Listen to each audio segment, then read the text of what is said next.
खबर शीतलकुची से है। एक ही रात में 4 दुकानों में लगातार चोरी की घटना हुई। ये घटना शीतलकुची थाने की शालबाड़ी के अकराहट बाजार की है। शुक्रवार सुबह देखा गया कि दुकानों के ताले तोड़कर और टीन की दीवार काटकर चोरी की गई है। चोरी हुई दुकानों में से 2 ज्वेलरी की दुकानें हैं, एक मिठाई की दुकान और एक किराने की दुकान शामिल है। व्यापारियों के अनुसार लगभग लाखों रुपए का नुकसान हुआ है और एक ही रात में कई दुकानों में चोरी की घटना से व्यापारी दहशत में है। इसके बाद पुलिस ने जांच शुरू की और बाजार से सटे इलाके से एक आरोपी को गिरफ्तार कर लिया है।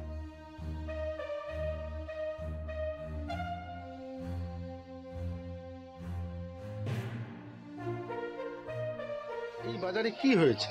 এই বাজারে গত রাতে চুরি হয়েছে। কটি দোকান চুরি হয়েছে? 4টি দোকান চুরি হয়েছে, 2টি জুয়েলারি দোকান আর একটা মিষ্টির দোকান আর একটা মুদির দোকান। মানে আনুমানিক কত টাকার ক্ষয়ক্ষতি হয়েছে 4টি দোকান থেকে? 4টি দোকান থেকে মোটামুটি লাখখানেক টাকার মালপত্র হাফিস হয়েছে। এই যে আখড়ার বাজারে এই যে মাঝে মাঝে চুরির ঘটনা শোনা যায়, এই বিষয়টা কি বলবেন? এই ঘটনা তো প্রায়ই ঘটে, মধ্যে মধ্যেই ঘটে। এখন এই ছিচকে চোরদের উপদ্রব একটু বেড়েছে।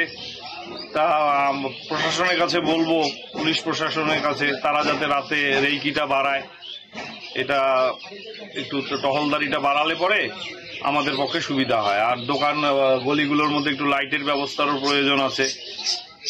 এই বাজারে কি কোনো সিভিক থাকতো না নাইট গার্ড হিসেবে? সিভিক পুলিশ তো থাকে, এটিএম এর সামনে থাকে। এখন তারা ডিউটি, আমরা তো আর রাত্রে চেক করি না কতক্ষণ ডিউটি করে না করে। গতকাল রাতেই পরপর 4টি দোকান চুরি যায়, এমন কোনো সূত্র পাওয়া গেছে যে কারা হতে পারে চোর? সেই সূত্র আমরা এখনো শুনতে পারিনি। পুলিশ তদন্ত করছে। এখন তদন্ত উনারা। দাদা কিভাবে চুরিটা হয়? চুরিটা হলো সামন্ত আমার শাটার, দোকান তো শাটার, দোকান না খুললাম, খুলে দেখি ওই দিক দিয়ে যখন ঝাড়ু দিতে যাই তখন দেখি পিছনের বেড়া কিন্তু টিনে, ওই টিনটে কাটছে। টিন কাটার পরে ঝাঁপ তুলছে, তোলার পরে ভিতর দিয়ে ঢুকে ওই যে ওই মিষ্টির দোকানে ঘর খুলছে, মিষ্টির সব জিনিসপত্র এলোমেলো করছে। তারপরে টেবিলে উঠছে, ওঠার পরে আবার টুল দিচ্ছে, টুল দেওয়ার পরে এই দিক দিয়ে দেখি এখানে সোনার মধ্যে শুধু নাকফুল আর রূপার মধ্যে শুধু ওই যে বাচ্চাদের অন্নপ্রাশনের মালা, হাতের আংটি, রূপার আংটি। আনুমানিক কতগুলো? 40-50 এরকম। এখানে টোটাল কটা দোকান চুরি যায়? আজকে রাতে 3টে দোকান। 3টে দোকান? আজকে রাতে 3টে। মানে কি কি দোকান সেগুলো? আমার দোকান, ওই পাশে আর একটা আমার জামাই, ওটাও হয়েছে। এখানে চুরি হয়েছে। কি চুরি হয়েছে? এই নাকফুল টাকফুল, সোনার নাকফুল। এটাও কি জুয়েলারির দোকান? শুনলাম যে সামনে একটা জুয়েলারির দোকান চুরি হয়ে গেছে। আপনারটাও জুয়েলারির দোকান? আমার ছেলে করে। আপনার ছেলে করে? আপনার ছেলের নাম?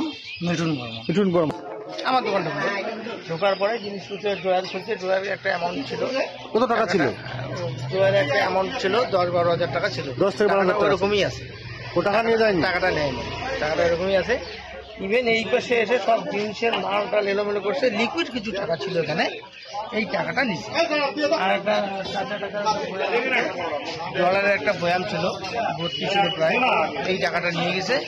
আর একটার মধ্যে অর্ধেক ছিল, এটা নিয়ে। আর লিকুইড কিছু টাকা ড্রয়ারে হয়তো ছিল, সামান্য কম ছিল, ওইটা নিয়ে গেছে। মালপত্র সব। আপনার কিসের দোকান ছিল? কসমেটিক। আর মিষ্টির দোকান চুরি হয়ে গেছে? হ্যাঁ। তাহলে এখানে টোটাল ঢুকছে ওইখানে মিষ্টির দোকান। তাহলে বাজারে কটি দোকান চুরি যায় মোটামুটি গেল তোমার জুয়েলার্সি একটা, দুইটা, আর কসমেটিক একটা, মিষ্টির দোকান একটা। তাহলে 4টি দোকান চুরি যায়? 4টা দোকান চুরি। মানে আপনার দোকান আনুমানিক ক্ষয়ক্ষতি কত? আমার তো খনিক ক্ষয়ক্ষতি 6-7 হাজার টাকা তো হবে। মানে মিষ্টির দোকান সমেত 6 থেকে 7 হাজার টাকা। মানে আর ওখানে ডয়ারেই ছিল 3.5 হাজার টাকা। মানে আর অন্য কোনো নিয়ে যায়নি? না, জিনিসপত্র দোকানের মাল কিছু গেছে, যেমন ওই গুটকার যে সিগনেচারের বান্ডিল গুলো হয় না।